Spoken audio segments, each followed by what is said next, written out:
You have to help me satisfy my husband. I honestly can't take it anymore. Recently, my wife couldn't handle my intensity anymore and went crying to her best friend for help. Wanting to ease the tension between us, her bestie decided to come to our house alone. She showed up in a sexy short dress that barely contained her curves. So I hear you're pretty wild, huh? Let me see what all the fuss is about. My name is Cole Griffin. After 5 years of marriage, my body suddenly went through a second round of development. The growth down there was nothing short of astonishing, and with it came an insatiable appetite. I found myself wanting it 7 or 8 times a day. At first, my wife was thrilled with the change. Every night brought her to the brink of exhaustion in the best way possible. But gradually, I kept growing, and she couldn't handle me anymore. Stop, please, I can't take anymore. You're going to break me. She'd beg me through tears, but I was desperate with need. The urge was unbearable. I'd end up pressing her against the wall, taking what I had to have. Then came the day she finally snapped. Crying, she demanded a divorce. When I refused, she packed up and moved in with her best friend. Days passed. No sign of her coming home. I was going out of my mind. Every night, I'd be so hard I thought I'd explode. The ache was torture. Her best friend caught wind of what was happening. Curiosity got the better of her. Claiming she wanted to help patch things up between us, she showed up at my place ready, it seemed, to offer a different kind of relief. The night she arrived, I was pacing the living room, restless and on edge. The doorbell rang. My heart leaped, finally. My wife had come home. After days of pent-up frustration, I'd finally get some release. But when I opened the door, it wasn't my wife standing there. It was Ramona Lincoln, my wife's best friend. She wore a tight black bodycon dress that hugged every curve. Her breasts strained against the fabric, full and round, impossible to ignore. The hem barely grazed her thighs, leaving her long, slender legs on full display, sheer black stockings giving way to a teasing glimpse of bare skin at the top. I stood there, stunned. My body reacted instantly. I'd been expecting my wife, so I'd answered the door in nothing but loose shorts. The tent I was pitching was unmistakably obvious. Ramona's eyes went wide. You really did grow again. That's bigger than a beer bottle.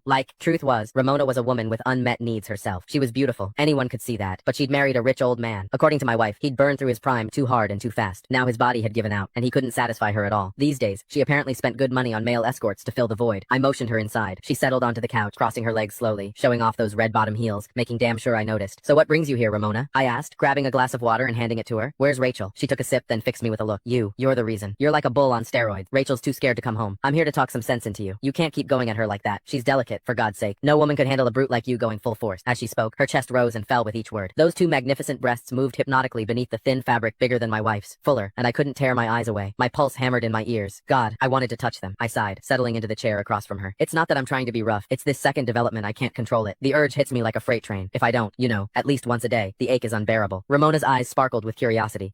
She leaned forward. Men can have second growth spurts, so you're bigger now than before? Can I see? She looked at me earnestly, like it was the most natural request in the world. My heart skipped. Was she serious? You don't just show something like that to your wife's best friend. I don't think that's appropriate, I stammered, even as my mind raced with possibilities. Ramona waved off my hesitation like it was nothing. What's the big deal? This is practically a miracle. I just want to witness it for myself, she insisted, and insisted. Finally, I stopped pretending. Right there in front of her, I slowly pulled down my shorts. I'd never exposed myself to another woman before. The thrill of it was electric. Her hot gaze locked onto me, and that strange, illicit excitement only grew. Ramona had clearly spent time with plenty of male escorts, because she didn't blush, didn't flinch either. If anything, hunger flickered in her eyes. She gulped. You're even bigger